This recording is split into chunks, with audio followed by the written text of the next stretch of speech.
Myself Mohammad Jamal Zain and I will teach you chemistry. Today we will start with class 9 chapter Atoms and Molecules. So it is chapter 3 of your class.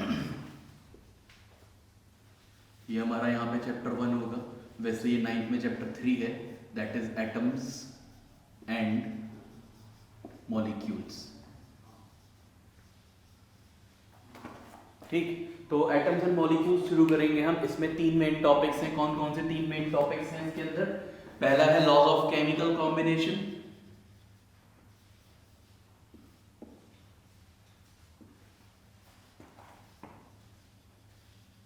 Laws of chemical combination है. Second है chemical फॉर्मूले,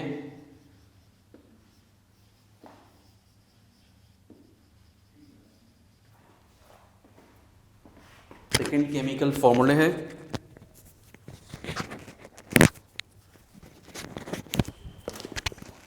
तो writing of chemical formula या chemical formula.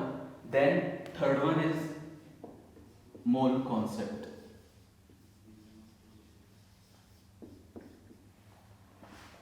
ठीक है, third हमारा mole concept है.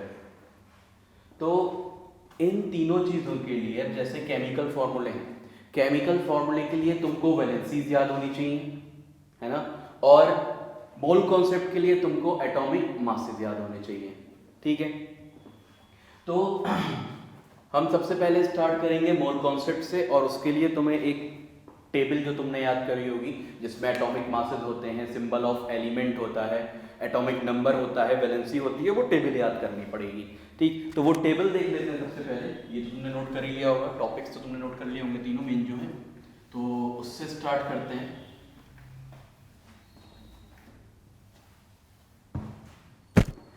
अब क्या चीज, सबसे पहले जो पहला एलिमेंट है वो है हाइड्रोजन. हाइड्रोजन पहला एलिमेंट है पीरियोडिक टेबल का. इसको हम डिनोट करते हैं लेटर H से. Then second element is helium. इसे हम डिनोट करते हैं He से. ठीक है, He से डिनोट करेंगे. देन थर्ड इज लिथियम, जिसे हम Li से डिनोट करेंगे. ठीक, Li से डिनोट करेंगे. देन फोर्थ इज बेरिलियम, जिसे हम डिनोट करेंगे Be से. ठीक, बेरिलियम को हम Be से डिनोट करते हैं. इसके बाद बोरोन आता है, देन कार्बन है, boron denoted by B. Sixth is carbon denoted by C. Seventh is nitrogen denoted by N.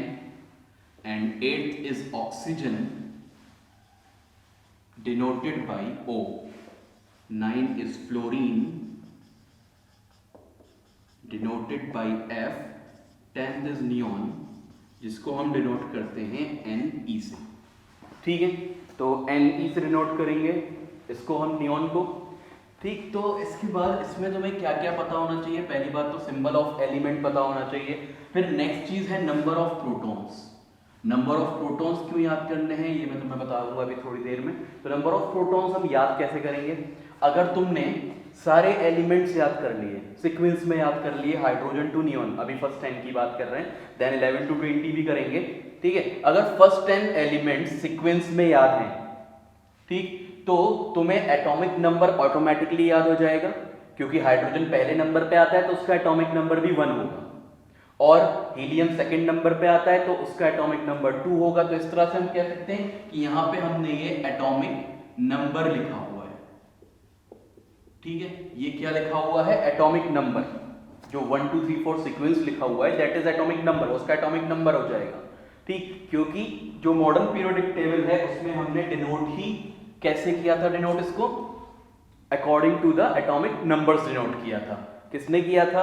Henry मोजले ने. जब पीरियोडिक टेबल बनाई थी मॉडल वाली, जो प्रिपेयर करी थी, तो वहां पे उन्होंने इन सबको अकॉर्डिंग टू एटॉमिक नंबर ही अरेंज किया था.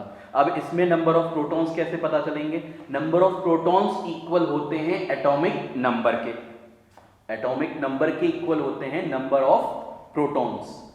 ठीक, तो या 1 2 3 4 5 6 7 8 9 एंड 10।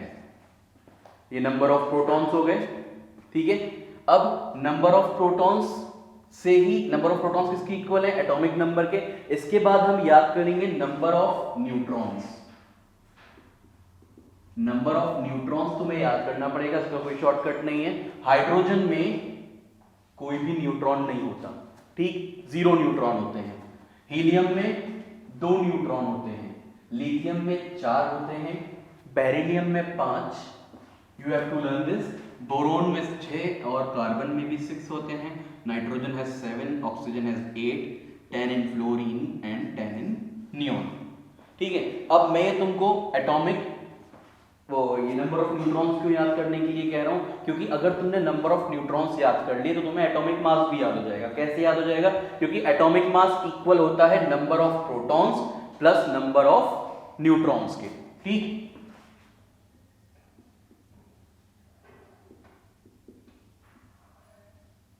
तो ये 1 + 0 = 1, 2 + 2 4, 3 + 4 7, 5 + 4 9, 6 + 5 11, 6 + 6 12, 7 + 7 14, 8 + 8 16, 10 और 9 19 एंड 10 and 10 20।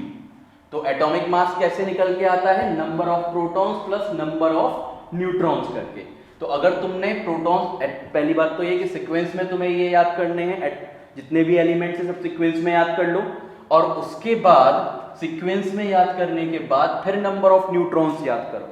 ठीक है, फिर नंबर ऑफ न्यूट्रॉन्स याद करो, फिर दोनों को ऐड कर देंगे अगर हम प्रोटॉन्स और न्यूट्रॉन्स को, तो हमें एटॉमिक मास मिल जाएगा। ठीक, फिर इसके बाद तुम्हें नंबर ऑफ इलेक्ट्रॉन्स भी याद होने चाहिए। नंबर ऑफ इलेक्ट्रॉन्स कैसे याद करोगे? जितना एटॉमिक नंबर होता है उतने ही इलेक्ट्रॉन्स भी होते हैं। ठीक है, तो यहां पे 1 इलेक्ट्रॉन, 2 3 4 5 6 7 8 9 और ये 10। तो ये नंबर ऑफ इलेक्ट्रॉन्स हो गए। अब इलेक्ट्रॉन याद करना क्यों जरूरी है? इलेक्ट्रॉन याद करने में तो कोई प्रॉब्लम नहीं है, क्योंकि तुमने अगर ये याद करा सीक्वेंस में तो इलेक्ट्रॉन्स अपने आप याद हो जाएंगे, है ना। लेकिन इलेक्ट्रॉन याद करना क्यों जरूरी है? इससे तुम लिख सकते हो इलेक्ट्रॉनिक कॉन्फ़िगरेशन। इलेक्ट्रॉनिक कॉन्फ़िगरेशन क्या होता है? इलेक्ट्रॉन्स का अरेंजमेंट डिफरेंट शेल्स में। ठीक है, न्यूक्लियस के अराउंड डिफरेंट शेल्स होती हैं जिसमें इलेक्ट्रॉन रिवॉल्व करते हैं।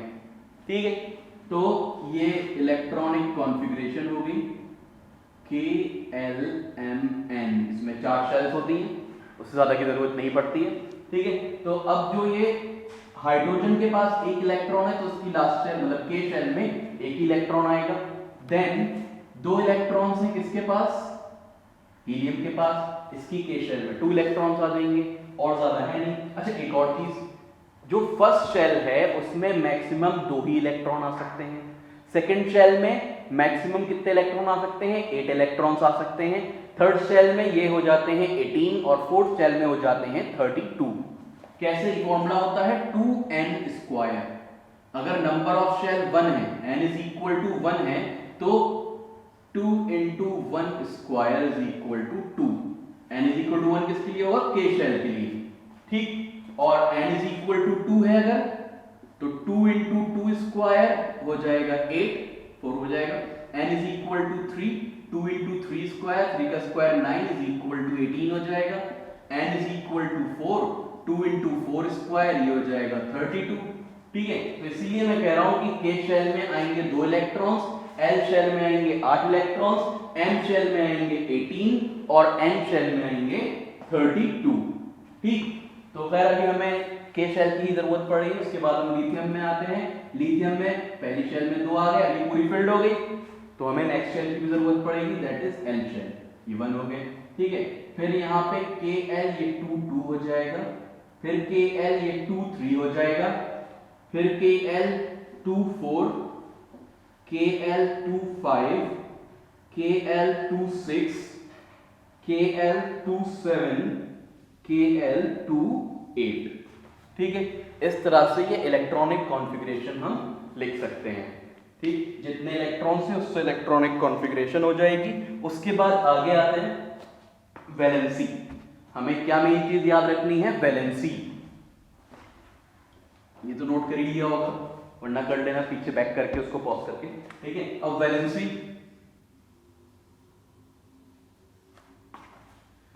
हाइड्रोजन के पास देखो वैलेंसी का पता कैसे चलता है, ये बात भी पता लगना तुमको जरूरी है।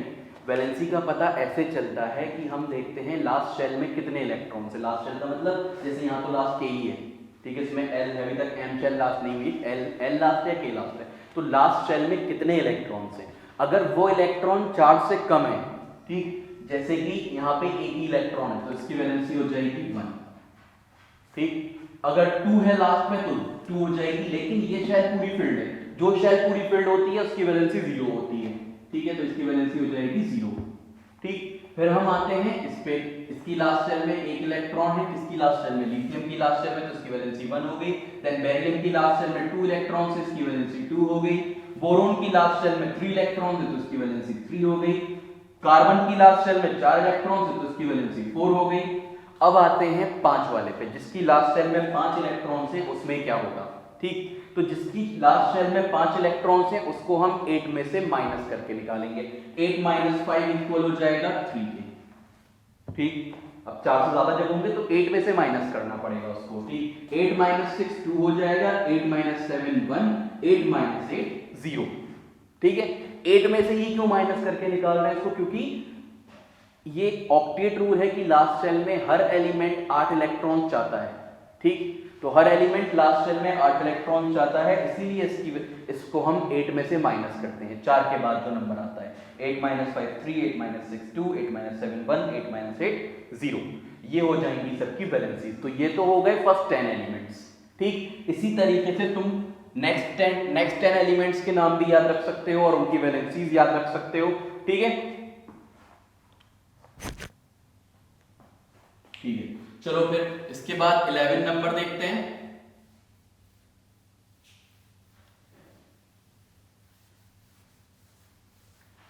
तो नोट कर लिया, नोट कर लेना इसको पॉज करके, ठीक है।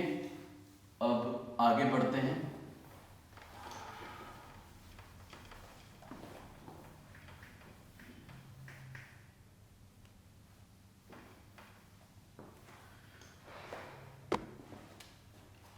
एटॉमिक नंबर, यहां एलिमेंट आ रहा था, ठीक है। जो 11 नंबर पे एलिमेंट होता है वो कहलाता है सोडियम, ठीक। क्या कहलाता है, सोडियम। 11वें नंबर पे सोडियम होता है, उसको हम डिनोट करते हैं Na से, सिंबल Na होता है इसका। देन 12 इज मैग्नीशियम, मैग्नीशियम को डिनोट करा जाएगा Mg से। फिर एल्यूमिनियम है,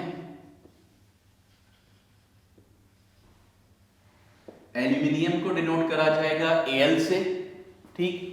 फिर एल्यूमिनियम के बाद 14 नंबर पे है सिलिकॉन, सिलिकॉन को डिनोट करा जाएगा Si से। फिर है फास्फोरस, फास्फोरस को डिनोट करा जाएगा P से। 16 नंबर पे सल्फर है, सल्फर, सल्फर को डिनोट करेंगे हम S से। देन 17 नंबर पे क्लोरीन है, क्लोरीन को डिनोट करेंगे Cl से। 18 पे आर्गन है, आर्गन को डिनोट करेंगे Ar से।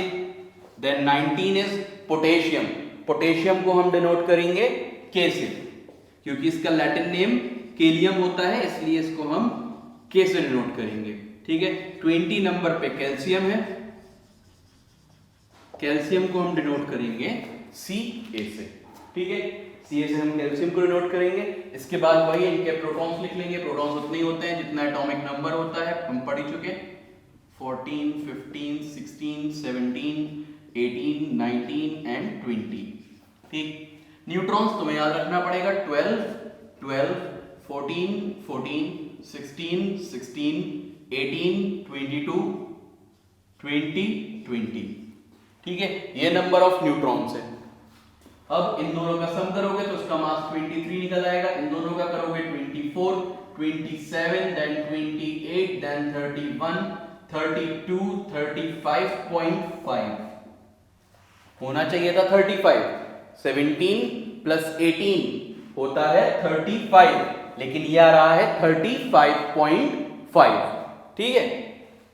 तो 35.5 आ रहा है, ये 35.5 क्यों आ रहा है? क्योंकि ये इसका एवरेज एटॉमिक मास है, जो एवरेज एटॉमिक मास हम डिस्कस करेंगे नेक्स्ट क्लास में, जो कि मतलब नेक्स्ट चैप्टर में स्ट्रक्चर ऑफ एटम में डिस्कस करेंगे, ठीक है। फिर 22 और 18 हो जाएगा 40, फिर 20 और 19 हो जाएगा 39, और 20 और 20 हो जाएगा 40, ठीक है। ये बात समझ में आ गई होगी तुम लोगों को कि इस तरह से हमने यहाँ पे एटॉमिक मासेस निकाल लिए। फिर हम नंबर ऑफ इलेक्ट्रॉन्स लिखेंगे 11, 12, 13, 14, 15, 16, 17, 18, 19, 20।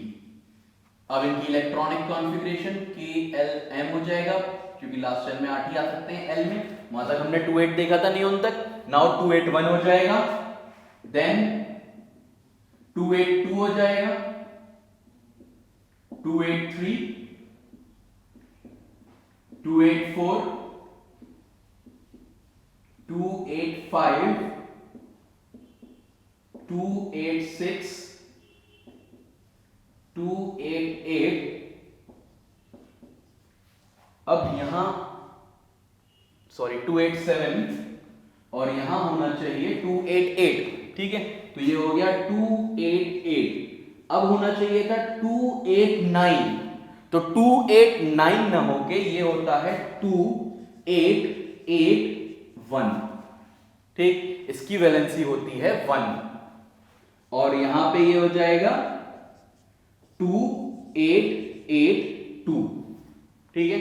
ये 2882 हो जाएगा। तो 2881 क्यों हुआ, 289 क्यों नहीं हुआ? क्योंकि लास्ट शेल में 8 से ज्यादा इलेक्ट्रॉन नहीं आ सकते। अगर तुम्हें याद हो तो चैप्टर 4 क्लास 9th में दिया हुआ था कि हमें रूल्स दिए थे, कुछ इलेक्ट्रॉन फिलिंग के रूल्स दिए थे। वहां पे लिखा था कि लास्ट शेल में 8 से ज्यादा इलेक्ट्रॉन्स नहीं हो सकते, ठीक है। अब वैलेंसी यहां पे देखते हैं, लास्ट शेल में 1 इलेक्ट्रॉन तो 1 वैलेंसी, 2 इलेक्ट्रॉन तो 2, 3, 4 हो जाएगी यहां पे। लेकिन अब जब 5 आता है तो मैंने बताया था 8 में से माइनस करते हैं, तो 8 में से 5 माइनस करेंगे 3, लेकिन इसकी वैलेंसी 5 भी होती है। ये एक्सेप्शन भी हम डिस्कस करेंगे बाद में, ठीक है। क्यों होता है ऐसा? फास्फोरस, क्योंकि बल्कि कर ही लेते हैं। फास्फोरस 3 बॉन्ड भी फॉर्म कर सकता है, और फास्फोरस 5 बॉन्ड भी फॉर्म कर सकता है, ठीक है। 3 और 5 हो गया। 8 में से 6 गया 2, 8 में से 7 गया 1, 8 में से 8 गया 0, और फिर ये 1 और 2। तो ये हो गई वैलेंसीज। तो वैलेंसीज और एटॉमिक मासेस, ठीक है, दोनों ही बहुत इंपॉर्टेंट है इस चैप्टर के लिए। और क्वेश्चन वैलेंसी और एटॉमिक मासेस से ही बनेगा, और हर बार बनता है एटॉमिक मास। ऐसा नहीं है कि डायरेक्ट तुमसे एटॉमिक मास पूछेंगे, जो हम आगे पढ़ने जा रहे हैं मोल कॉन्सेप्ट में, वो पूछेंगे तुमसे, ठीक है।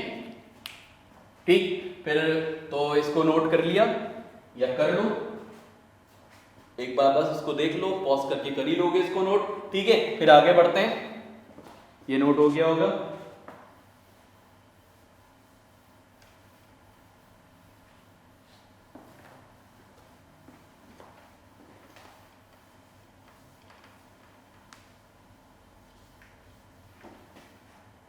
अब जो है सबसे पहली बात, कुछ बेसिक कॉन्सेप्ट्स पढ़ने होंगे हमें मोल कॉन्सेप्ट पढ़ने के लिए, ठीक है। मोल कॉन्सेप्ट पढ़ने के लिए तुम्हें क्या क्या पता होना चाहिए? पहले तुम्हें पता होना चाहिए what is atomic mass.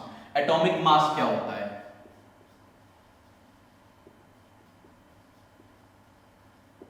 Atomic मास होता है mass of one atom, atomic mass होता है ना। एक एटम के मास को हम एटॉमिक मास बोलते हैं, ठीक। बहुत सिंपल सी बात है, मैं इसलिए बता रहा हूं क्योंकि इससे आगे और बातें करनी है। तो mass of one atom is atomic mass, ठीक। एटॉमिक मास यूनिट नहीं कह रहा, एटॉमिक मास यूनिट दूसरी चीज है। तो अगर एटॉमिक मास यूनिट देखो तो एटॉमिक मास यूनिट क्या होता है? Atomic mass unit, atomic mass unit क्या होता है? एटॉमिक मास यूनिट जो है वो होता है mass of 1/12 of carbon 12 atom. इसको हम इस तरह डिफाइन करते हैं एटॉमिक मास यूनिट को, 1/12 of carbon 12 atom. Atomic mass unit is AMU. पहले जो एटॉमिक मास है वो एएमयू यूनिट्स में ही डिफाइन करा जाता, एएमयू यूनिट्स में ही लिखा जाता था, लेकिन अब जो वो हो गया है वो यू में हो गया है, and U stands for unified mass, ठीक है। तो अब ये एटॉमिक मास के बारे में पता लग गया, तो मैं इसके बाद इसके आगे आते हैं, एक चीज होती है ग्राम एटॉमिक मास।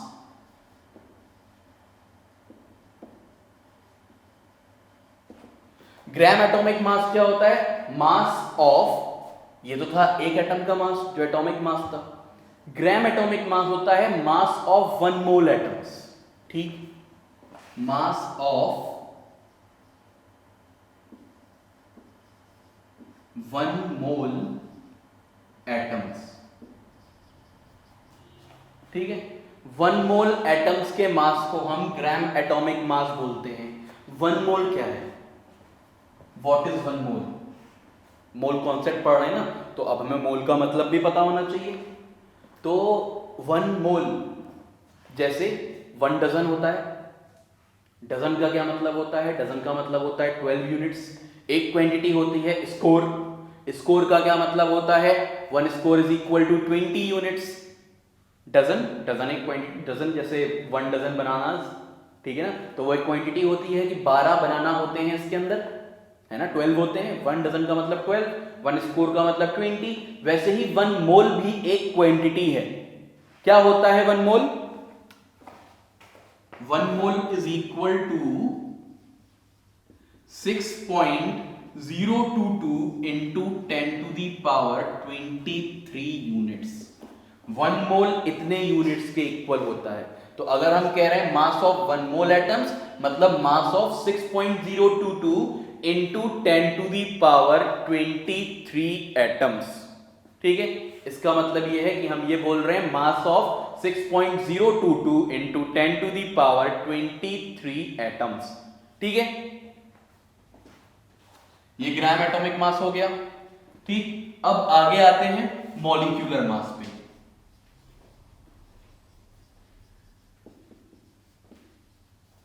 मॉलिक्यूलर मास क्या होता है? Mass of 1 molecule. ठीक, जैसे एटॉमिक मास था मास ऑफ 1 एटम, वैसे ही मॉलिक्यूलर मास है mass of 1 molecule.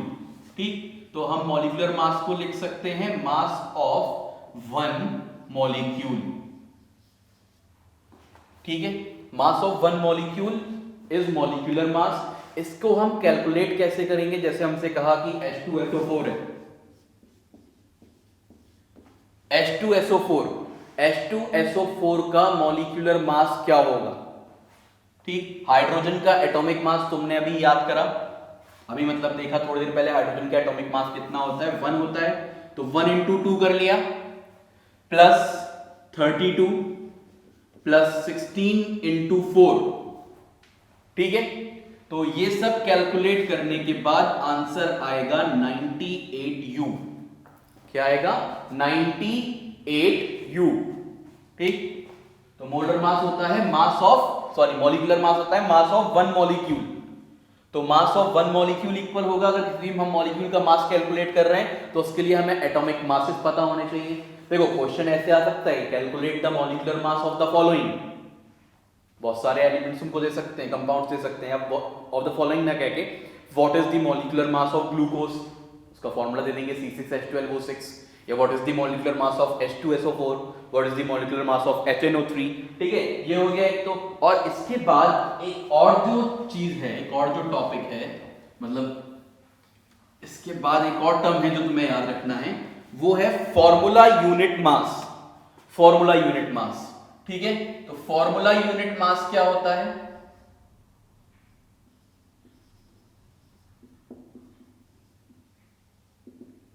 Formula unit mass होता है मास ऑफ 1 मॉलिक्यूल। ये भी मास ऑफ 1 मॉलिक्यूल होता है। ठीक,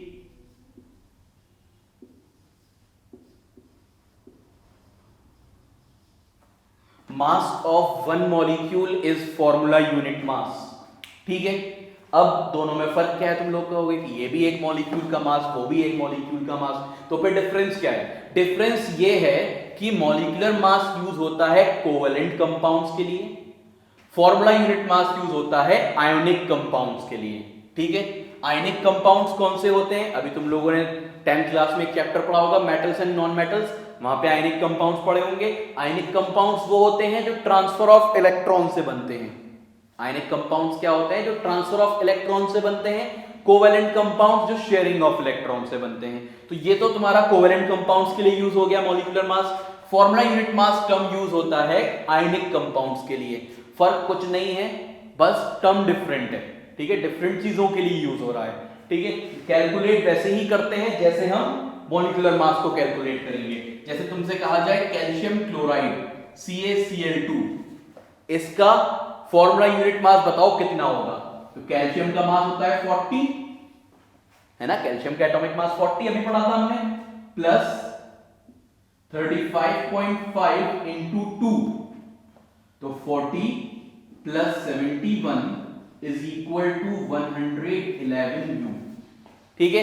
इस तरह से हम फॉर्मूला यूनिट मास निकाल सकते हैं। और ये क्वेश्चन आ भी चुका है एंट्रेंस में, 2 बार आ चुका है कि calculate the formula unit mass of CaCl2। कुछ नहीं करना, मासेस लिखने हैं, उनको ऐड कर देना है, ठीक है। तरीका बिल्कुल सेम है, जैसे मॉलिक्यूलर मास निकालने का था वैसे ही फॉर्मूला यूनिट मास निकालने का है, ठीक है। तो मॉलिक्यूलर मास में 98 U और फॉर्मूला यूनिट मास में यहाँ पे इसका कितना आया 111 U CaCl2 का।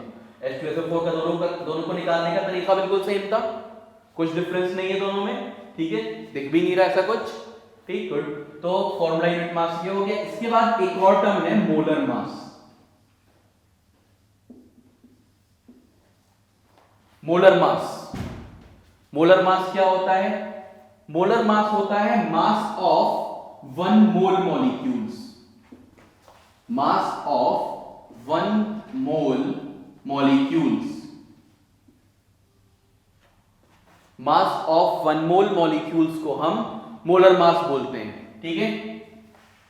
जैसे और ये या फिर हम ये भी कह सकते हैं और मास of 6.022 into 10 to the power 23 molecules, ठीक है। 1 मोल मॉलिक्यूल्स का मास भी मोलर मास कहलाता है, 1 मोल कह लो या मास of 6.022 into 10 to the power 23 कह लो, ठीक है। तो ये मोलर मास होता है। बस फर्क अब यहां पे से कैलकुलेट कैसे करोगे, तुमसे कहा जाए HNO3 का मोलर मास कैलकुलेट करो, कैलकुलेट करने का तरीका बिल्कुल सेम है जैसे यहां करते हैं। 1 प्लस 14, ऑक्सीजन का मास 16 होता है, 16 इंटू 3, ये सब कैलकुलेट करने के बाद 63 आएगा, लेकिन अब यू नहीं लगाएंगे, ग्राम लगाएंगे, ठीक है, 63 ग्राम्स। तो ये आंसर हो गया इसका मोलर मास 63 ग्राम्स। तो मैंने क्या बताया अभी तक, यहां हमने कुछ बेसिक्स क्लियर करे। पहले एटॉमिक मास यूनिट क्या होता है, that is mass of 1/12 of carbon 12 atom, इसका कोई यूज नहीं है आगे। Then atomic mass, atomic mass क्या होता है, mass of 1 atom. Gram atomic mass, mass of 1 mole atoms, यानी कि 6.022 into 10 to the power 23 atoms, इसको हम ग्राम एटॉमिक मास बोलते हैं।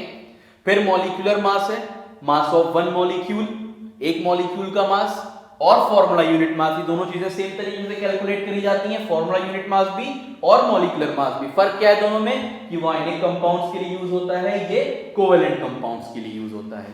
फिर लास्ट में हमने डिस्कस करा मोलर मास। मोलर मास में क्या है कि यहां अभी तक एक मॉलिक्यूल का मास डिस्कस कर रहे थे, अब है mass of 1 mole molecules, that is 6.022 into 10 to the power 23 molecules, ठीक है। तो हमने अभी तक ये मोलर मास तक हो गया था। इसके बाद हम कुछ रिलेशनशिप से स्टार्ट करेंगे, जैसे कि नंबर ऑफ मोल्स और मास के बीच क्या रिलेशनशिप होती है, नंबर ऑफ मोल्स और मॉलिक्यूल्स के बीच में क्या रिलेशनशिप होती है, मॉलिक्यूल्स और मास के बीच में क्या होती है, मास और मॉलिक्यूल्स के बीच में क्या होता है, ठीक है। ये सब चीजें हम यहाँ से देखेंगे हम, ठीक है। तो अब जो सबसे पहले हम स्टार्ट कर रहे हैं वो है relationship between number of moles and मास, कि अगर तुम्हें मास दे रखा है तो मोल्स कैसे फाइंड करोगे, अगर मोल्स दे रखे हैं तो मास कैसे फाइंड करोगे, ठीक है ना। तो ठीक है, देखते हैं फिर।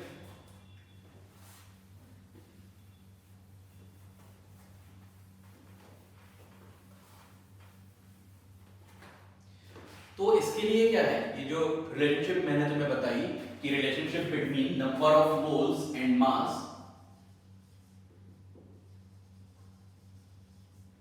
Relationship between number of moles and mass. Mass किस चीज का और मोल्स किस चीज के, किसी भी एक ही कंपाउंड की बात हो रही है। कोई कंपाउंड के अगर तुम्हें मास दे रखा है तो उसको उसके मोल्स में कैसे कन्वर्ट करना है, अगर उसके मोल्स दे रखे हैं तो उन मोल्स को मास में कैसे कन्वर्ट करना है, तो उसके लिए एक बहुत सिंपल सा फॉर्मूला है। और हाँ, इसमें सिर्फ दो फॉर्मूले हैं, जो मास मॉलिक्यूल्स वगैरह वाले सिर्फ दो फॉर्मूले हैं, और पूरा मोल कॉन्सेप्ट बहुत इजीली समझ में आ जाएगा तुम्हारे। ठीक है, इस मोल कॉन्सेप्ट को फॉलो करो, जो मैं जिस तरह से फॉर्मूला लिखवा रहा हूं, इन फॉर्मूलास को फॉलो करो और ये पूरा बहुत अच्छे से समझ में आ जाएगा। ठीक है, तो अब देखो पहला फॉर्मूला हम देखने जा रहे हैं। पहला फॉर्मूला क्या है कि नंबर ऑफ मोल्स इक्वल होते हैं mass divided by molar mass. ठीक है, number of moles is equal to mass divided by molar mass. क्योंकि तुम्हें अगर मास दे रखा है तो मोलर मास से डिवाइड करके तुम नंबर ऑफ मोल्स फाइंड कर सकते हो। जैसे कि यहाँ पे हम मोलर मास निकाल रहे थे, इसका हमने HNO3 का मोलर मास निकाला था, दैट इज इक्वल टू 63 ग्राम आया था, है ना। तो अब यहाँ पे देखो क्वेश्चन किस तरह बन सकता है, इसमें क्वेश्चन ऐसे बन सकता है, find number of moles in 365 gram of HCl। Hydrogen chloride के 365 ग्राम में कितने मोल्स होंगे, यानी कि यहां तुम्हें मास दे दिया है HCl का, तुम्हें नंबर ऑफ मोल्स कैलकुलेट करने हैं, तुम ये फॉर्मूला अप्लाई करोगे and you will get the answer. ठीक है, देखते हैं कैसे। नंबर ऑफ मोल्स इक्वल होगा, गिवन मास कितना है 365 डिवाइडेड बाय मोलर मास कितना है, मोलर मास कैसे निकालोगे, HCl है ये, H का मास 1 होता है, हाइड्रोजन एटम का मास 1 होता है, क्लोरीन का मास होता है 35.5, है ना। ये इस तरह से मोलर मास निकलेगा इसका, तो ये हो जाएगा हमारा 365 डिवाइडेड बाय 36.5, यहां पे तुम्हारा 10 आ जाएगा and you will get 10 as number of moles. तो नंबर ऑफ मोल्स कितने हो गए, 10 हो गए। सिंपल सा फॉर्मूला, क्या करना है, सिर्फ दो चीजों को डिवाइड करना है और तुम्हारा आंसर आ गया। ठीक, ऐसा क्वेश्चन अभी 15-16 में एक आया था, क्या क्वेश्चन था वो, क्वेश्चन ये था कि what is the number of moles in 3.6 gram of water, what is the number of moles in 3.6 gram of water? Water is H2O, water का फॉर्मूला H2O होता है ना। तो अब ये पूछना है कि 3.6 ग्राम तुम्हें अगर वाटर दे रखा है 3.6, तो उसमें कितने मोल्स होंगे, है ना। सिंपल अपना वही फॉर्मूला अप्लाई करोगे कि number of moles is equal to mass divided by molar mass. ठीक है, यही फॉर्मूला बताया है तुमको, mass divided by molar mass. Given mass कितना है, ये मास तुम्हें गिवन भी हो सकता है और ये मास तुम्हें फाइंड भी करना हो सकता है, इसलिए मैंने इसको मास लिखा है, गिवन मास नहीं लिखा है। ठीक है, तो ये 3.6 तुम्हें मास दे रखा है, वाटर का मोलर मास अगर कैलकुलेट करना है तो 1 into 2 plus 16 कितना हो जाएगा, ये 18 ग्राम हो जाएगा। ठीक है, तो 3.6 upon 18, 18 to the 36 होता है, 0.2 तुम्हारा आंसर आ जाएगा। कितने मोल्स हो जाएंगे, 0.2। ठीक, तो 3.6 ग्राम ऑफ वाटर में 0.2 मोल्स प्रेजेंट होंगे। तो इस तरह से तुम गिवन मास को मोल्स में कन्वर्ट कर सकते हो। मास को अगर मोल्स में कन्वर्ट करना है तो फॉर्मूला क्या अप्लाई करना है, मास डिवाइडेड बाय मोलर मास। ऐसे अगर मोल्स दे रखे हो तो भी मास में कन्वर्ट किया जा सकता है। एक और क्वेश्चन इसी पे देख लेते हैं। ठीक है, यहां तक तो नोट कर ही लिया है, पॉज कर लेना, नोट कर लेना, इसके बाद आगे डिस्कस करते हैं। ठीक है, वो फॉर्मूला मिल गया, चलो कोई बात नहीं, फॉर्मूला तो याद हो गया अब तक, मास अपॉन मोलर मास ही तो है। ठीक है, अब क्या है क्वेश्चन, क्वेश्चन ये बन सकता है, अभी तक नंबर ऑफ मोल्स फाइंड करवा रहा था, अब वो तुमसे मास फाइंड करवा सकता है। क्वेश्चन ऐसे बन सकता है, calculate the mass of, calculate the mass of 0.2 moles of CO2। Carbon dioxide का तुम्हें 0.2 मोल्स दे दिया। ठीक है, 0.2 मोल्स दिया कार्बन डाइऑक्साइड का, और तुमसे पूछा कि इसका मास कितना होगा। ठीक, तो नंबर ऑफ मोल्स का फॉर्मूला लगा लेते हैं। Number of moles is equal to mass divided by molar mass. ठीक है, तो नंबर ऑफ मोल्स तुम्हारे हैं 0.2, 0.2 नंबर ऑफ मोल्स है। मास तुम्हें फाइंड करना है CO2 का मोलर मास। कैसे कैलकुलेट करोगे CO2 का मोलर मास? 12 प्लस 16 इंटू 2 है ना, कार्बन का 12, ऑक्सीजन का 16, 16 इंटू 2, 12 प्लस 32, यह आ जाएगा 44 ग्राम्स। ठीक है, यहां 44 पुट कर दोगे तो मास कितना आ जाएगा यहां से 8.8 ग्राम्स। ठीक है भाई, तो 8.8 ग्राम्स आ जाएगा 0.2 मोल्स ऑफ CO2 का मास। ठीक है, ठीक, तो इस तरह से तुम मास से मोल्स भी कैलकुलेट कर सकते हो। अगर तुम्हें मोल्स दे रखे हैं तो मास भी कैलकुलेट कर सकते हो। यहाँ पे मोल्स दिए थे, पिछले क्वेश्चन में मास दिया था, मास से मोल्स फाइंड किए थे, और यहाँ पे हम मोल्स से, यहाँ मास से मोल्स दे रखे हैं, मोल्स से मास फाइंड कर रहे हैं। ठीक है, एक और क्वेश्चन इस पे देख लेते हैं।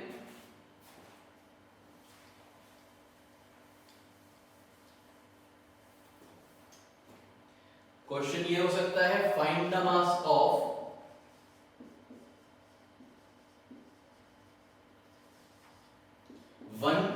.5 moles of SO2। SO2 sulphur dioxide gas, sulphur dioxide gas, sulphur dioxide gas के 1.5 मोल्स में कितना मास होगा?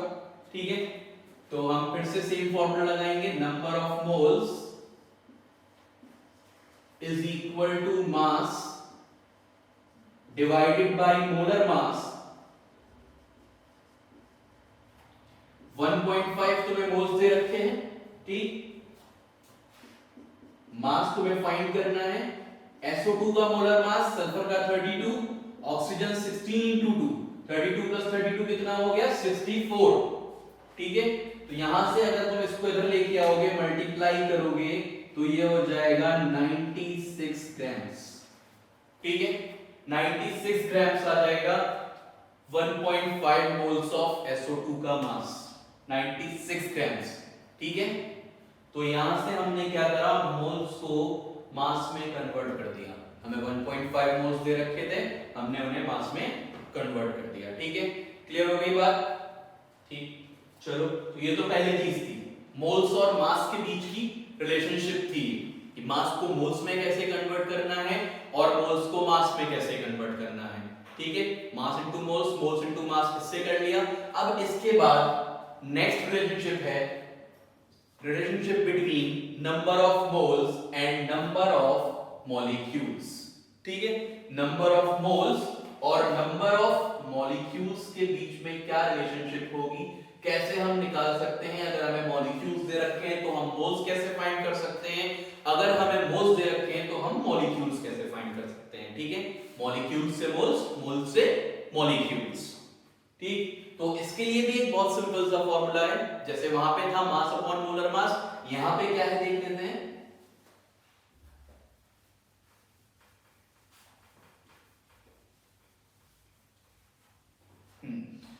तो भाई यहां पे है number of moles is equal to number of molecules, बल्कि पार्टिकल्स लिखेंगे, पार्टिकल्स में तुम्हारे एटम्स भी आ जाते हैं और मॉलिक्यूल्स भी आ जाते हैं, तो मैं पार्टिकल्स लिख रहा हूं यहां, number of particles divided by Avogadro's number which is 6.022 into 10 to the power 23। Avogadro's number होता है ये, उस वक्त मैं बताना भूल गया जब हम डिस्कस कर रहे थे, वहां स्टार्टिंग में भी हमने करा था। 1 मोल क्या होता है? 1 mole is equal to 6.022 into 10 to the power 23 which is also known as Avogadro's number. ये 1 मोल के इक्वल होता है और इसको हम एवोगैड्रोस नंबर भी बोलते हैं, एवोगैड्रोस नंबर। एवोगैड्रो एक मैथमेटिशियन थे जिन्होंने ये क्वांटिटी दी थी हमको, ये गिनती दी थी हमको। ये गिनती क्या है? 6.022 into 10 to the power 23।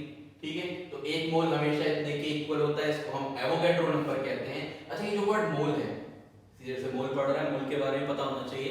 Mole word जो क्वाइन करा था, क्वाइन बाय, ये भी याद रखना, ये मोल वर्ड दिया था विल्हेम ओस्टवॉल्ड ने, विल्हेम ओस्टवॉल्ड, ठीक है। तो विल्हेम ओस्टवॉल्ड ने मोल वर्ड दिया था हमको, ठीक, ठीक है। तो ये दो तीन बातें लिख लो। ये जो हमारा यहां से क्या है, दूसरा फॉर्मूला है, क्या फॉर्मूला याद रखो फिलहाल। तो मैं मेन बात तो हमारी फॉर्मूले की छोटी मोटी चीजें याद कर ही लोगे कि number of particles divided by Avogadro's number, that is 6.022 into 10 to the power 23, ये होता है फॉर्मूला, ठीक है। अब नंबर ऑफ पार्टिकल्स की जगह पार्टिकल्स कैन बी एटम्स और they can be molecules. Particles atoms भी हो सकते हैं और पार्टिकल्स मॉलिक्यूल्स भी हो सकते हैं, ठीक है भाई। तो पार्टिकल्स एटम्स भी हो सकते हैं और मॉलिक्यूल्स भी हो सकते हैं। क्वेश्चन किस तरह आ सकता है इसके ऊपर, ये भी देख लेते हैं।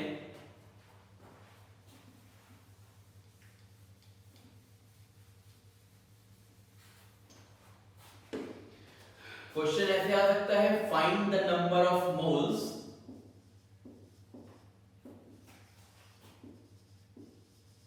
इन, कैसे देंगे, जैसे देंगे 3.011 into 10 to the power 24 molecules of calcium carbonate CaCO3।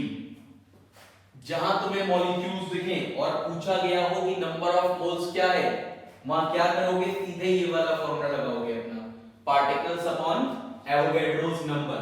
तो यहां पे फॉर्मूला लिखोगे, क्वेश्चन नोट करते रहना साथ साथ, या समझने के बाद कर लेना, ठीक है। तो number of moles is equal to number of molecules divided by Avogadro's number। वहां पार्टिकल्स लिखा था मैंने, यहां मॉलिक्यूल्स लिख रहा हूं, कोई बात मॉलिक्यूल्स की हो रही है। दोनों चीजें आ सकती हैं, मॉलिक्यूल्स भी और एटम्स भी, पार्टिकल्स एटम्स भी हो सकते हैं और मॉलिक्यूल्स भी हो सकते हैं, ठीक है। तो नंबर ऑफ मॉलिक्यूल्स यहां तुम्हें कितने दिए हुए हैं, 3.011 into 10 to the power 24 divided by 6.022 into 10 to the power 23, ठीक। तो ये 10 आएगा यहां और इसे डिवाइड करोगे तो 2 और तुम्हें मिल जाएगा 5। तो यहां से नंबर ऑफ मोल्स आ जाएंगे 5, ठीक है।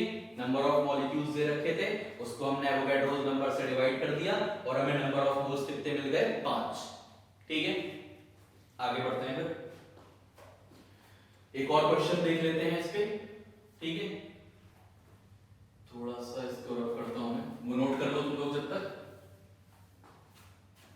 क्या है भाई, next, calculate number of moles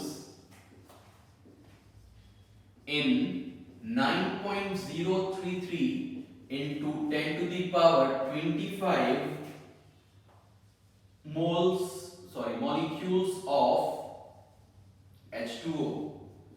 water के इतने मॉलिक्यूल्स हैं, 9.033 into 10 to the power 25, ठीक। तो वाटर के इतने मॉलिक्यूल्स में कितने मोल्स होंगे, सेम फॉर्मूला लगाएंगे, number of moles is equal to number of molecules upon Avogadro's number. Number of molecules ऊपर लिखेंगे 9.033 into 10 to the power 25 divided by 6.022 into 10 to the power 23। ये 100 आ जाएगा, ये 1.5 आ जाएगा, ये हो जाएगा 150। तो नंबर ऑफ मोल्स कितने आ जाएंगे, 150, ठीक है। तो 150 आ जाएगी नंबर ऑफ मोल्स यहां पे, ठीक है। नंबर ऑफ मॉलिक्यूल्स से हमने नंबर ऑफ मोल्स निकाल लिए। अभी तक हमने क्या करा, नंबर ऑफ मॉलिक्यूल्स से मोल्स निकाल रहे थे। ये भी हो सकता है तुम्हें मोल्स दिए हो और नंबर ऑफ मॉलिक्यूल्स निकालने, है ना, ये भी तो हो सकता है कि मोल्स दे दें और मॉलिक्यूल्स निकलवाएं। अभी तक क्या था कि मोल्स, मॉलिक्यूल्स दे रखे थे और मोल्स निकलवाए थे। नाउ हम ऐसे क्वेश्चन करेंगे जिसमें हमें मोल्स दिए होंगे और मॉलिक्यूल्स फाइंड करने होंगे, ठीक है। देखते हैं, इसी को कर लेते हैं, इसको रब करने के बाद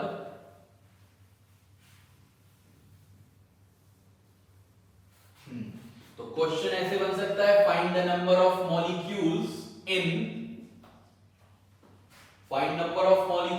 in 2 moles of CO2। अगर CO2 के 2 मोल हैं तुम्हारे पास, 2 moles of CO2 में कितने मॉलिक्यूल्स होंगे? ठीक है, तो सिंपल वही formula, number of moles is equal to number of molecules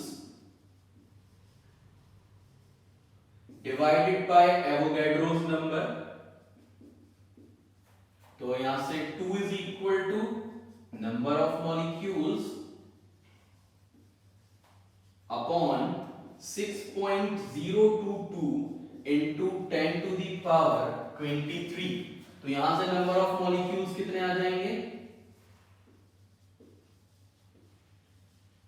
इसका इससे मल्टीप्लाई करोगे, you will get 12.044 into 10 to the power 23 molecules. ठीक है, तो इस बार क्या था कि तुम्हें मोल्स दे रखे थे और तुमसे मॉलिक्यूल्स फाइंड करवाए थे। मोल्स कितने दे रखे हैं? 2, और मॉलिक्यूल्स फाइंड करवाए हैं। तो एवोगैड्रो नंबर नीचे लगा दिया हमने, इसको हमने 2 से मल्टीप्लाई कर दिया और नंबर ऑफ मॉलिक्यूल्स आ गए 12.044 इंटू 10 टू दी पावर 23। एक और क्वेश्चन इस पे देख लेते हैं। Number of molecules in number of molecules find करो।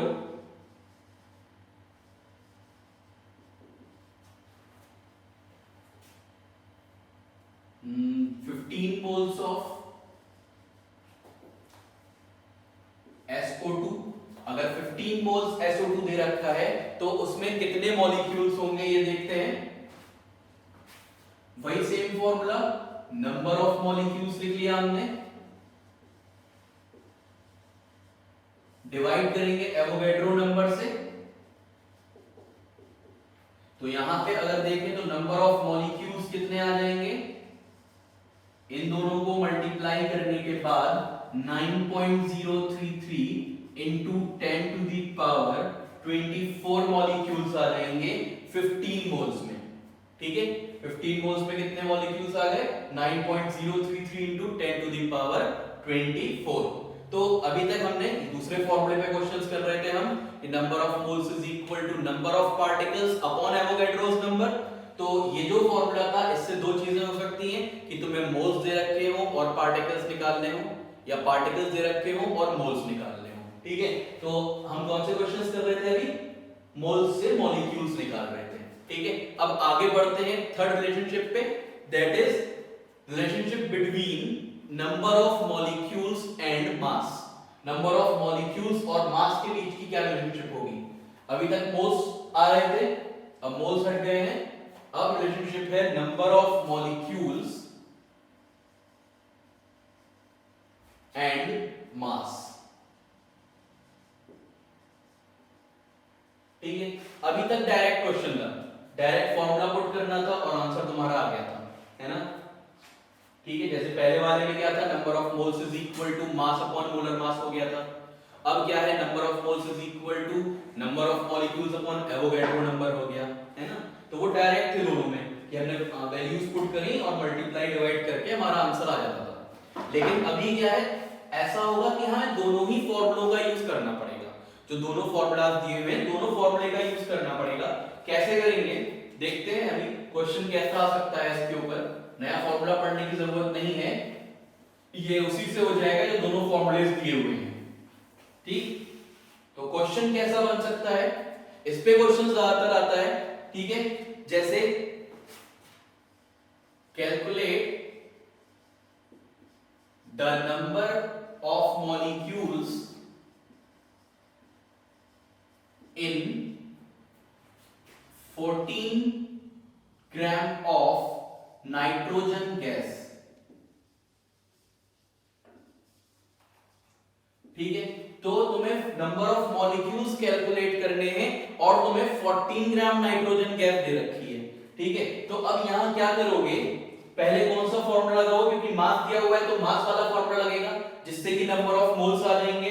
ठीक, तो नंबर ऑफ मोल्स के लिए हम पहला फॉर्मूला यूज करेंगे, मास डिवाइडेड बाय मोलर मास,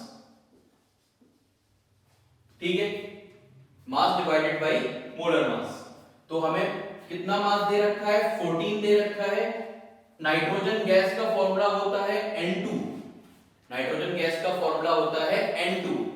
तो N2 का मास निकालने के लिए क्या होगा, 14 into 2 is equal to 28 grams. तो इसको हम 28 से डिवाइड कर देंगे, कितना आ जाएगा ये, 14 टू सा ये आ गया 0.5। तो अभी ये मॉलिक्यूल्स नहीं आए, अभी ये नंबर ऑफ मोल्स निकल के आए हैं। नंबर ऑफ मोल्स से अब हमें क्या करना है, मॉलिक्यूल्स निकालने हैं नंबर ऑफ मोल्स से।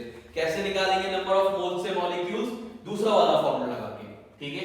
अभी पहला फॉर्मूला लगा, हमें क्या था, मास दे रखा था, मास को हमने कन्वर्ट कर लिया नंबर ऑफ मोल्स में। अब नंबर ऑफ मोल्स को हमें कन्वर्ट करना है नंबर ऑफ मॉलिक्यूल्स में, दूसरा फॉर्मूला लगा के, ठीक है। तो दूसरा फॉर्मूला क्या था, number of molecules divided by Avogadro's number. Number of moles is equal to, इसी क्वेश्चन का कंटिन्यूएशन है ये, number of molecules upon Avogadro's number.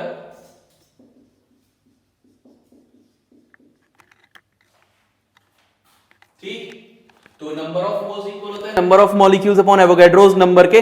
Number of moles हमने फाइंड करे हैं 0.5, नंबर ऑफ मॉलिक्यूल्स हमें फाइंड करना है upon 6.022 into 10 to the power 23। ये जाके इससे मल्टीप्लाई हो जाएगा और नंबर ऑफ मॉलिक्यूल्स कितने हो जाएंगे, नंबर ऑफ मॉलिक्यूल्स हो जाएंगे 3.011 इंटू 10 टू द पावर 23। जब तुम इसको मल्टीप्लाई करोगे तो तुम्हें गिवन क्या था, क्वेश्चन दोबारा से देख लेते हैं कि 14 ग्राम नाइट्रोजन गैस गिवन थी और ये पूछा था कि इसमें मॉलिक्यूल्स कितने होंगे इसके अंदर। तो हमने क्या करा, पहले तो 14 ग्राम को नंबर ऑफ मोल्स में कन्वर्ट कर दिया, मास डिवाइड बाय मोलर मास करके 0.5 आ गया, ठीक, नंबर ऑफ मोल्स आ गए 0.5।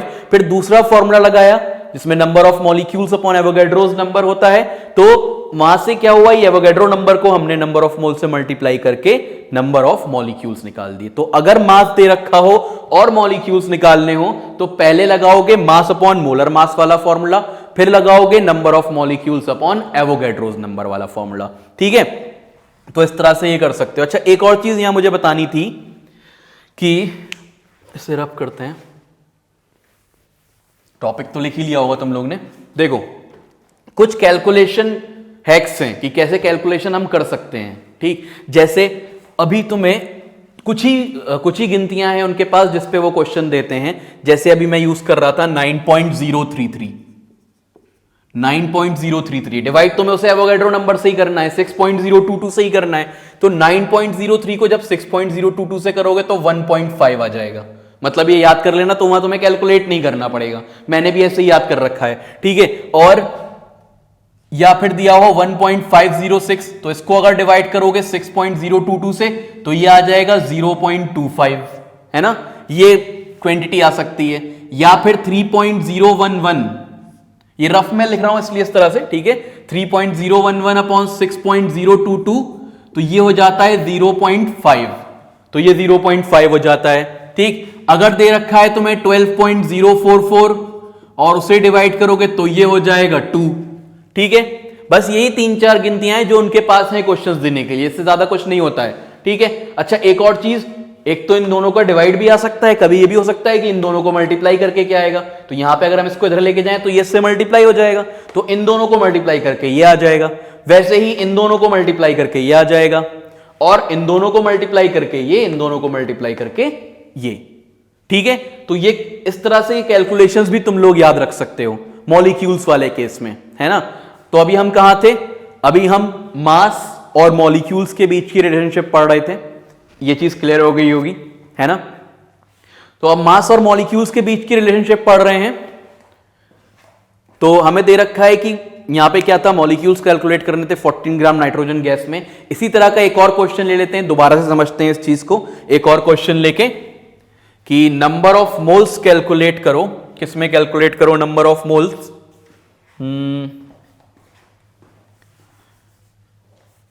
इसे हटा के यहां पे हम लिख सकते हैं कि 2.2 ग्राम ऑफ कार्बन डाइऑक्साइड। ठीक है, अगर 2.2 ग्राम कार्बन डाइऑक्साइड तुम्हें दी हुई है तो उसमें कितने मॉलिक्यूल्स होंगे, क्वेश्चन ये पूछा जा सकता है।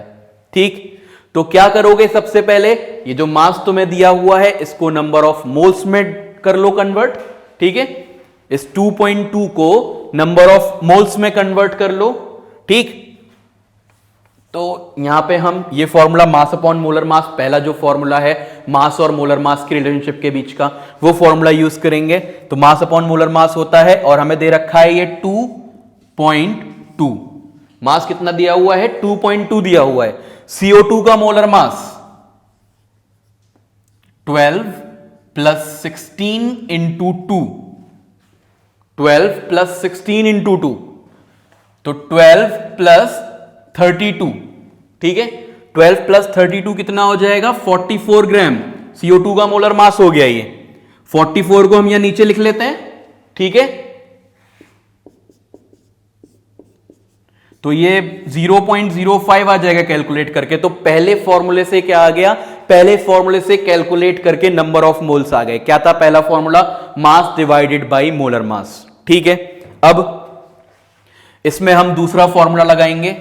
हमारे पास नंबर ऑफ मोल्स हैं, निकालना क्या है, नंबर ऑफ मॉलिक्यूल्स। तो मोल्स से मॉलिक्यूल्स में जाने के लिए क्या फॉर्मूला है हमारे पास, ये वाला है। यहां हम 0.05 पुट करेंगे।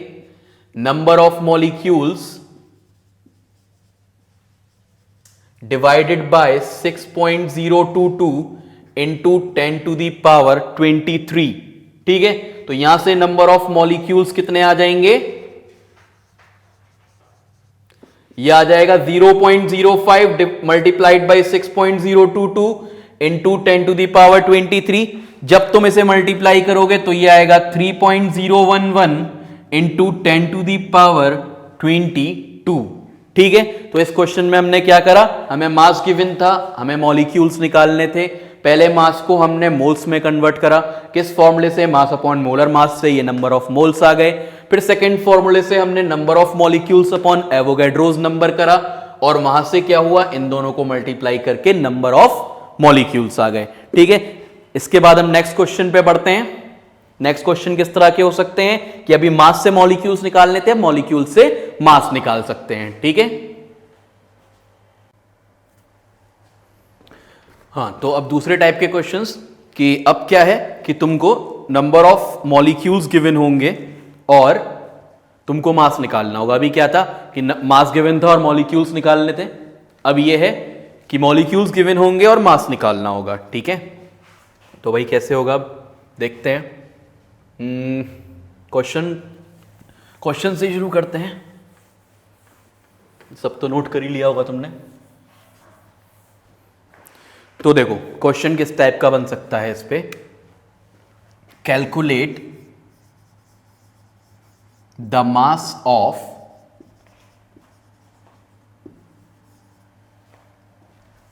(1.506 into 10 to the power 24 molecules of what. जो तुम चाहो किसी भी चीज का आंसर निकाल सकते हो इस तरीके से, है ना। तो मॉलिक्यूल्स ऑफ HNO3 ले लेते हैं, नाइट्रिक एसिड। ठीक है, तो इतने मॉलिक्यूल्स ऑफ नाइट्रिक एसिड में कितना मास होगा, हमें ये कैलकुलेट करना है। ठीक है, तो पहले तो इतने मॉलिक्यूल्स में तुम निकाल लो कि नंबर ऑफ मोल्स कितने होंगे। निकाल सकते हो नंबर ऑफ मोल्स इसमें। कैसे निकालोगे नंबर ऑफ मोल्स इसमें, दूसरा वाला फॉर्मूला पहले लगाना पड़ेगा। ठीक है, दूसरा वाला फॉर्मूला क्या है, दूसरा वाला फॉर्मूला क्या है, दूसरा वाला फॉर्मूला है number of molecules, number of moles is equal to number of molecules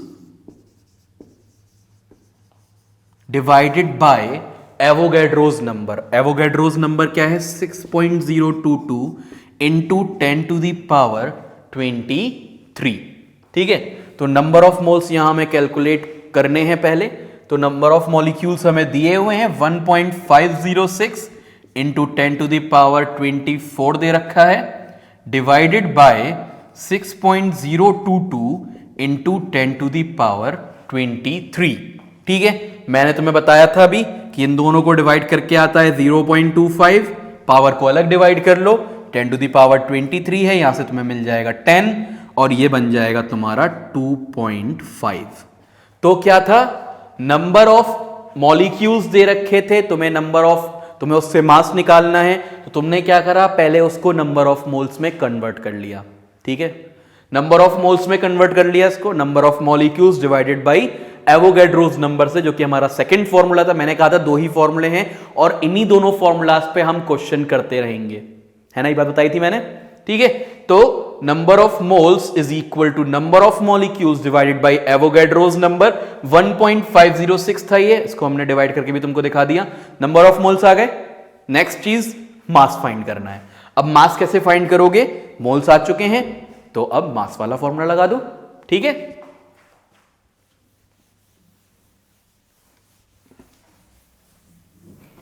तो नंबर ऑफ मोल्स इक्वल होता है mass divided by molar mass,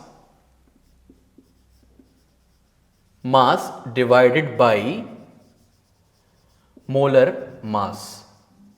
ठीक है, नंबर ऑफ मोल्स आ गए हमारे 2.5, मास पता करना है हमें। मोलर मास HNO3 का होगा, HNO3 का मोलर मास क्या होगा, हाइड्रोजन क्या है, हाइड्रोजन का मास 1 होता है, नाइट्रोजन का 14, ऑक्सीजन 16 इंटू 3 और यह आ जाएगा सब कैलकुलेट करके 63 ग्राम्स। कितना आ जाएगा ये, 63 ग्राम्स। तो mass number of moles is equal to mass upon molar मास।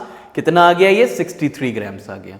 अब इस 63 ग्राम्स को तुम इससे मल्टीप्लाई कर लो 2.5 से। जब 2.5 से मल्टीप्लाई करोगे तो कितना हो जाएगा ये, 31.5 प्लस 126, 157.5 अराउंड आ रहा होगा। Mass is equal to 157.5। ठीक है, ये मास आ जाएगा तुम्हारा इतना ग्राम्स। तो क्या हुआ था यहां पे, दोबारा देख लेते हैं इस क्वेश्चन को। क्या दे रखा था हमें, नंबर ऑफ मॉलिक्यूल्स दे रखे थे। नंबर ऑफ मॉलिक्यूल्स से हमें क्या निकालना था, मास निकालना था कि इतने मॉलिक्यूल्स हैं, इनका मास कितना होगा। ठीक है, तो नंबर ऑफ मॉलिक्यूल्स ये थे, इसको हमने क्या करा, पहले नंबर ऑफ मोल्स में कन्वर्ट करा सेकंड फॉर्मूला लगा के, है ना। सेकंड वाला फॉर्मूला जो था number of molecules upon Avogadro's number, उससे हमने कन्वर्ट कर लिया इसको नंबर ऑफ मोल्स में। फिर नंबर ऑफ मोल्स को यहां मास अपॉन मोलर मास लगा के मास में कन्वर्ट कर लिया। ठीक है, तो ये हो गया मॉलिक्यूल्स टू मास। इससे पहले हमने करा था मास टू मॉलिक्यूल्स, तो अब हो गया मॉलिक्यूल्स टू मास। तो अब मॉलिक्यूल्स टू मास, इसके बाद मॉलिक्यूल्स टू मास पे और भी क्वेश्चंस हो सकते हैं, तो वो भी देख लेते हैं भाई कैसे होते हैं मॉलिक्यूल्स टू मास पे क्वेश्चन। ठीक, तो एक और क्वेश्चन देखते हैं, मतलब तो इसको रब करता हूं मैं यहां से। ठीक है, ये नोट तो कर ही लिया होगा पॉज करके तुमने, है ना इसको। ठीक है, अब नया क्वेश्चन हम कर रहे हैं, इसको लिखा रहने देते हैं। ठीक, तो नया क्वेश्चन क्या है हमारा, calculate the mass of, question कुछ भी बना सकते हो, क्वेश्चन बनाते हैं। Calculate the mass of 9.033 into 10⁻24 molecules of calcium carbonate CaCO3। तो अगर तुम्हारे पास 9.033 इंटू 10⁻24 मॉलिक्यूल्स हैं कैल्शियम कार्बोनेट के, तो उसका मास क्या होगा, मास कैलकुलेट करवाया है तुमसे, है ना। तो अब पहले क्या करोगे, वही जो अभी पिछले क्वेश्चन में करा था। लास्ट क्वेश्चन में क्या किया था कि हमने इन मॉलिक्यूल्स को पहले मोल्स में कन्वर्ट किया था, तो पहले इन मॉलिक्यूल्स को मोल्स में कन्वर्ट करेंगे सेकंड फॉर्मूला लगा के। 2 फॉर्मूले तुमको बताए जा चुके हैं, तो सेकंड फॉर्मूला लगा के हम इनको कन्वर्ट करेंगे मोल्स में। ठीक, क्या है ये 9.033 into 10⁻24 divided by 6.022 into 10⁻23, that is Avogadro's number. इसका मैं तुम्हें बता ही चुका हूं 1.5 आएगा, है ना। नोट कर लेना इसे पहले, मतलब वो जो चीज बताई थी वो नोट कर लो एक जगह। क्लास जब करो दोबारा से शुरू करोगे, कभी दोबारा करना चाहो तो वो चीज पहले नोट कर लेना, ठीक है, या वापस जाके उसको नोट कर लो पहले, फिर क्वेश्चंस करना ये वाले हैं, बैक का ऑप्शन है, रिवर्स का ऑप्शन, अब तो हर चीज है तुम्हारे पास, बहुत आसानी हो गई। ठीक है, तो पीछे जाओगे, रिवर्स करो इसको, पीछे जाओ और जहां पे मैंने वो तुम्हें कैलकुलेशंस बताई थी वहां उसको नोट कर लो एक बार, फिर यहां आगे क्वेश्चन समझो, जब से क्वेश्चन शुरू हुए तब से समझने के लिए वहां पहुंच के फिर वापस करो। ठीक है, तो अब देखो ये 1.5 ये आ जाएगा तुम्हारा 10, तो ये आ गया 15, तो नंबर ऑफ मोल्स कितने आ गए, 15 मोल्स हो गए भाई, है ना, 15 मोल्स हो गए।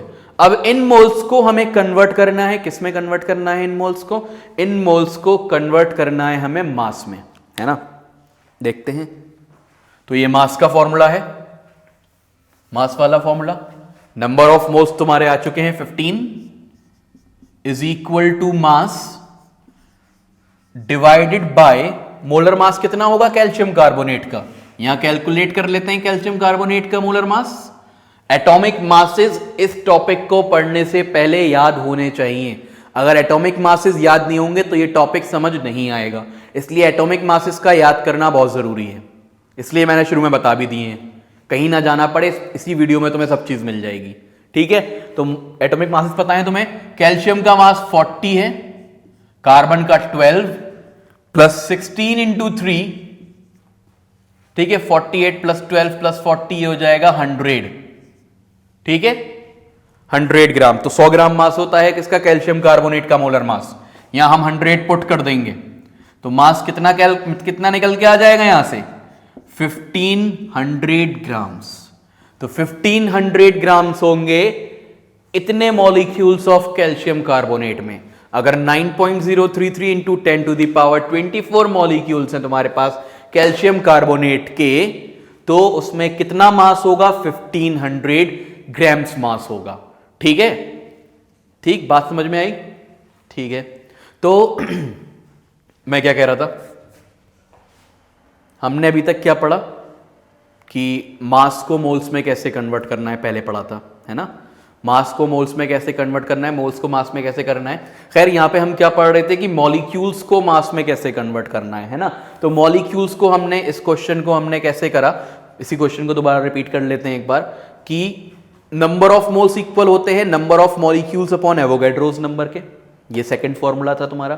तो तुम्हें मॉलिक्यूल्स दे रखे हैं तो तुमने ये कैलकुलेशन करके यहाँ 15 निकाल लिया, नंबर ऑफ मोल्स 15 आ गए सेकंड फॉर्मूला से, है ना, ये सब डिवाइड करके।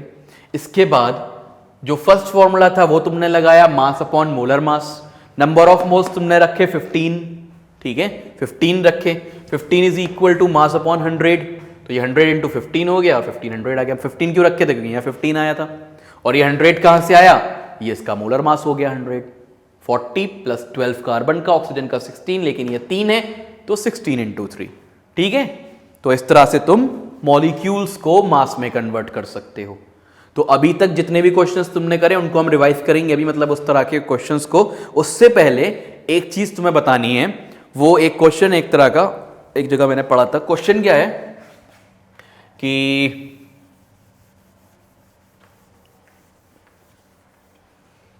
क्वेश्चन ये है, अभी लिखते हैं, calculate the number of molecules, बहुत पुराना क्वेश्चन है वैसे तो ये, शायद तुम लोगों ने भी देखा हो, calculate the number of molecules in 1 drop of water. पानी की एक ड्रॉप, छोटी सी ड्रॉप जो होती है, उसके अंदर कितने मॉलिक्यूल्स हो सकते हैं। ठीक है, एक ड्रॉप पानी की, उसके अंदर कितने मॉलिक्यूल्स हो सकते हैं। तो इन्होंने कुछ तो दिया नहीं, देंगे ऐसा नहीं है कि बिल्कुल नहीं देंगे। तो अब देखो क्या दिया है इन्होंने कि वॉल्यूम लेट कर लो, volume of 1 droplet of water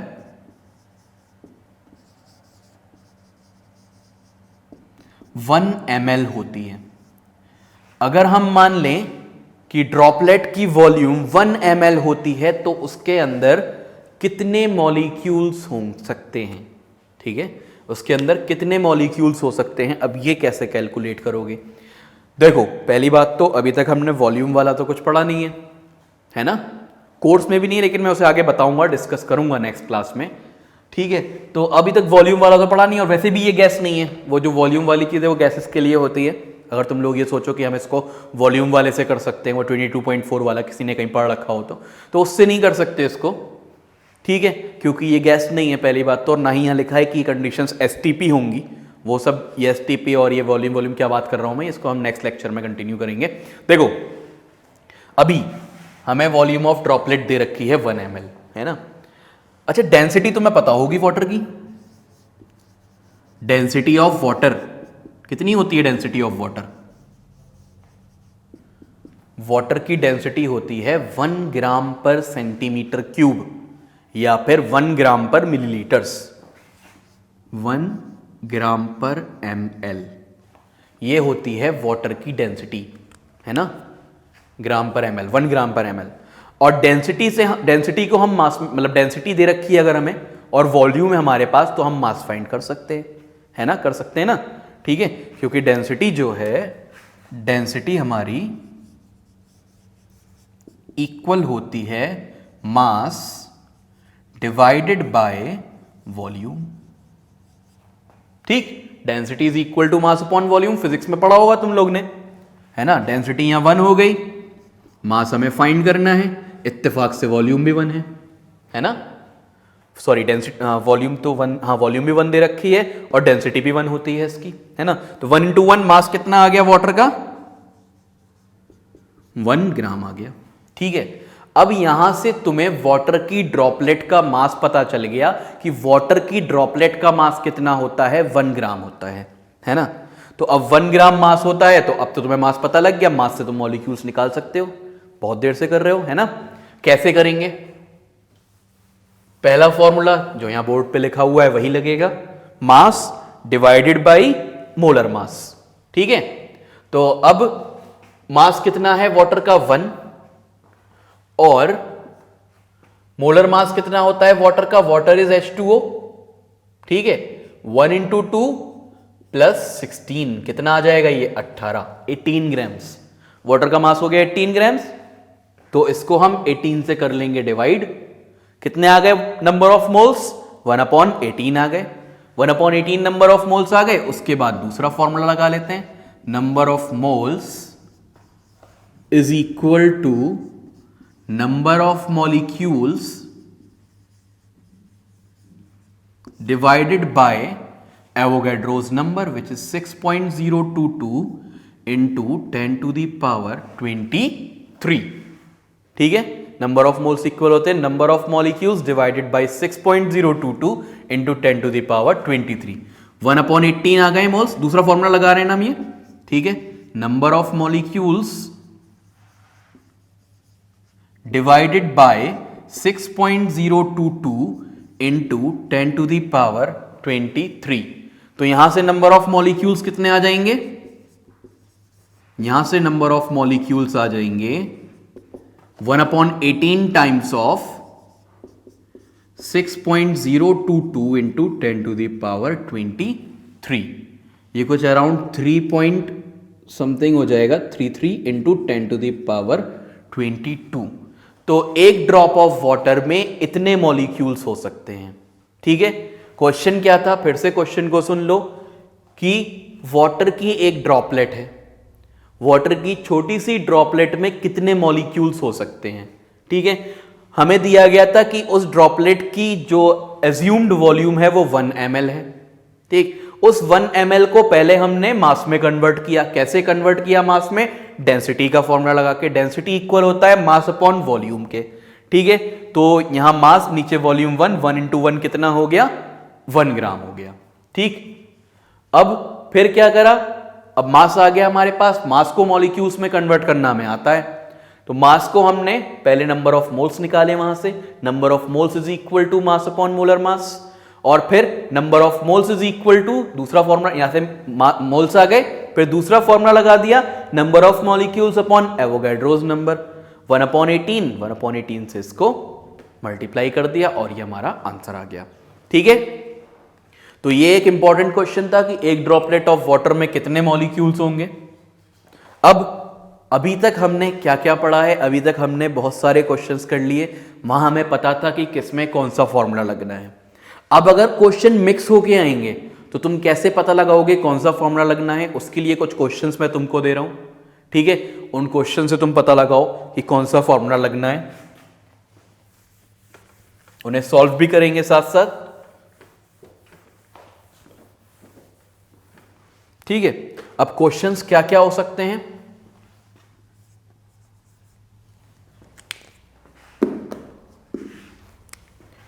calculate the number of moles in 2.8 grams of nitrogen gas and calculate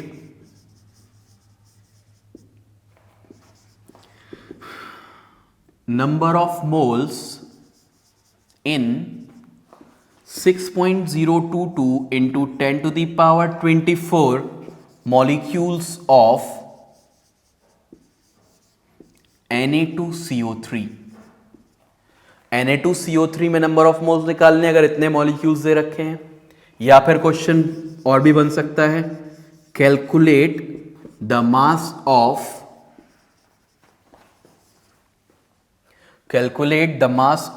3.011 into 10 to the power 24 molecules of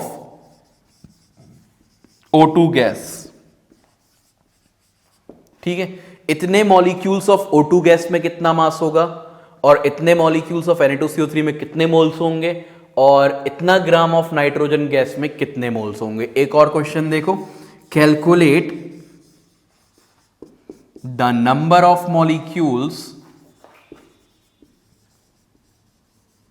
in 4.9 gram of H2SO4 sulphuric acid, ठीक है। ये 4 question तुम्हें दे रखे हैं practice के लिए, ठीक है, कि किस तरह तुम्हें अगर मास दे रखा हो नाइट्रोजन गैस का तो मोल्स निकालोगे, अब मॉलिक्यूल्स दे रखे हो तो मोल्स कैसे निकालोगे, अगर ये दे रखा है इतने मॉलिक्यूल्स दे रखे हैं तो मास कैसे निकालोगे, और अगर मास दे रखा है तो मॉलिक्यूल्स कैसे निकालोगे, ठीक है। तो पहले क्वेश्चन से शुरू करते हैं। पहला क्वेश्चन देख के क्या समझ में आ रहा है कि नंबर ऑफ मोल्स फाइंड करने हैं, है ना। नंबर ऑफ मोल्स फाइंड करने हैं और मास हमें दे रखा है, तो सिंपल है, पहला वाला फॉर्मूला लगेगा। पहला फॉर्मूला क्या था, number of moles is equal to mass upon molar mass, ठीक है। तो number of moles is equal to mass upon molar mass, 2.8 divided by molar mass nitrogen gas का, N2 गैस का molar mass 14 into 2 is equal to 28, तो 2.8 divided bye 28 ये हो जाएगा 0.1, तो 0.1 मोल्स होंगे इतने ग्राम नाइट्रोजन में, 2.8 ग्राम नाइट्रोजन गैस में। तो इस तरह से हम मास से मोल्स को कैलकुलेट कर सकते हैं, ठीक है। इसके बाद दूसरा है, यहां पे हमें नंबर ऑफ मॉलिक्यूल्स दे रखे हैं, ठीक है। नंबर ऑफ मॉलिक्यूल्स से मास कैसे निकालेंगे, क्या निकालना है, मास निकालना है, नहीं नंबर ऑफ मोल्स निकालना है। नंबर ऑफ मॉलिक्यूल्स दे रखे हैं और नंबर ऑफ मोल्स निकालने हैं, तो पहला फॉर्मूला तो ये हो गया, मतलब पहला क्वेश्चन तो ये सॉल्व हो गया। दूसरे क्वेश्चन में क्या करोगे, दूसरे क्वेश्चन में पहला फॉर्मूला तो लग नहीं पाएगा, है ना, मास अपॉन मोलर मास तो लगेगा नहीं।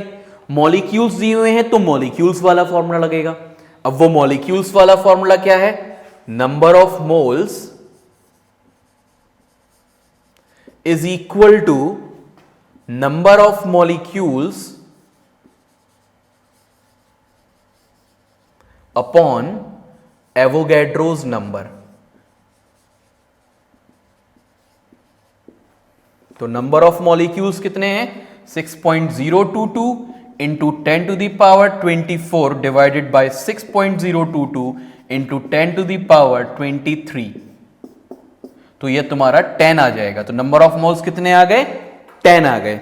अच्छा एक और चीज, ये क्वेश्चंस करने से पहले, मतलब ये वीडियो देखने से पहले मैं जो सॉल्व कर रहा हूं उसको देखने से पहले एक बार खुद कोशिश करना करने की, फिर आगे बढ़ाना, ठीक है। पहले खुद करना फिर आगे बढ़ाना, ठीक। तो ये 2 क्वेश्चंस हो गए तुम्हारे। अब हम तीसरे क्वेश्चन की बात करते हैं। तीसरा क्वेश्चन क्या दे रखा है calculate the mass of 3.011 into 10 to the power 24 molecules of O2 gas. ठीक है, तो ये कर लेते हैं।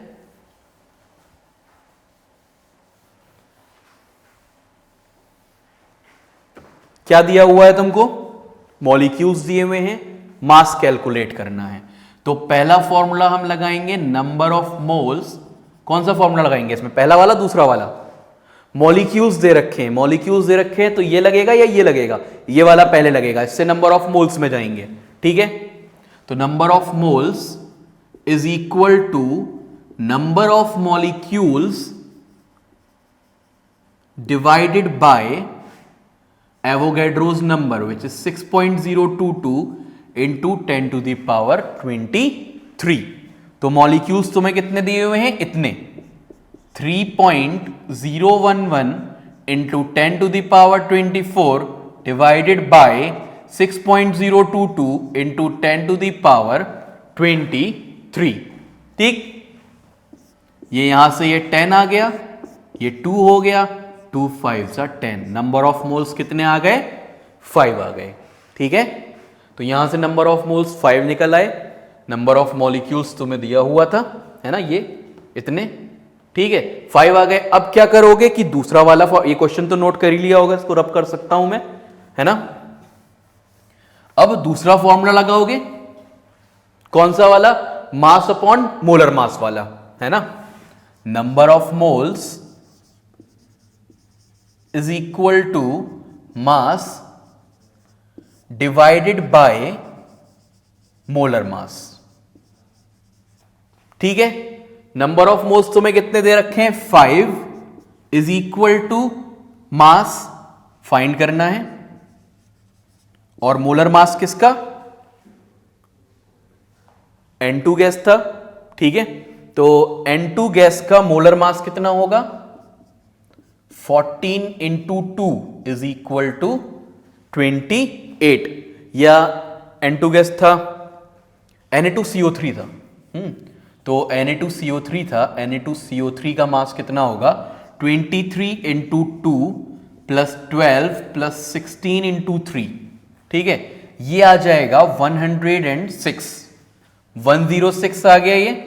ठीक है, तो यहां से मास कितना आ गया तुम्हारा? Mass is equal to 530 grams. तो मास आ गया 530 ग्राम्स। ठीक है, एक और क्वेश्चन लास्ट जो मैंने दिया हुआ है उसको भी देख लेते हैं। यहां पे हमें मॉलिक्यूल्स कैलकुलेट करने हैं 4.9 ग्राम H2SO4 में। ठीक है, तो 4.9 ग्राम H2SO4 में तुम्हें नंबर ऑफ मॉलिक्यूल्स बताने हैं। ठीक है, तो 4.9 ग्राम दे रखा है, यानी कि मास दे रखा है तुमको। ठीक है, तो मास से पहले नंबर ऑफ मोल्स निकालेंगे, कौन से वाले फॉर्मूले से? पहले वाले से। Number of moles is equal to mass divided by molar mass. ठीक है, number of moles is equal to mass divide by molar mass. कितना मास दे रखा है? 4.9, और दे क्या रखा है? H2SO4। H2SO4 का मोलर मास कितना होता है? इससे पहले भी हम 2-3 बार कैलकुलेट कर चुके हैं। 1 इंटू 2 प्लस 32 सल्फर का, 16 ऑक्सीजन का, टोटल कितना आ जाएगा? ये 98 ग्राम्स। तो यहां हमने 98 लिख लिया। ठीक है, तो 4.9 डिवाइडेड बाई 98 कितना हो गया? ये 0.05। तो ये तुम्हारे मोल्स आ गए 0.05। अब दूसरा फॉर्मूला लगा लो, number of moles is equal to number of molecules divided by Avogadro's number which is 6.022 into 10 to the power 23। ठीक है, मोल्स की जगह 0.05 पुट करेंगे, नंबर ऑफ मॉलिक्यूल्स हमें फाइंड करना है।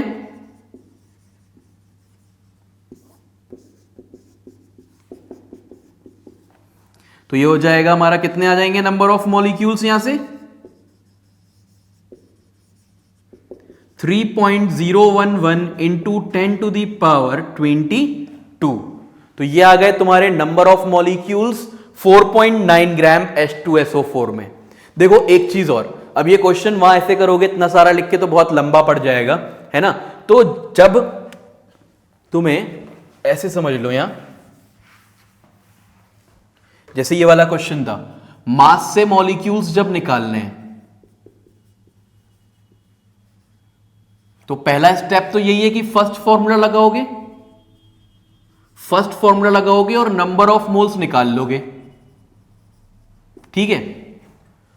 स्टेप 1 में फर्स्ट फॉर्मूला लगाओगे और नंबर ऑफ मोल्स निकाल लोगे। स्टेप 2 में क्या करना कि उन नंबर ऑफ मोल्स को डायरेक्ट मल्टीप्लाई कर देना। तो फॉर्मूला लगाना चाहिए, लेकिन इसमें भी अगर हम देखें तो इसका इन द एंड मल्टीप्लाई ही हो रहा है इससे, एवोगैड्रो नंबर से, ठीक है। तो स्टेप 2 में इन नंबर ऑफ मोल्स को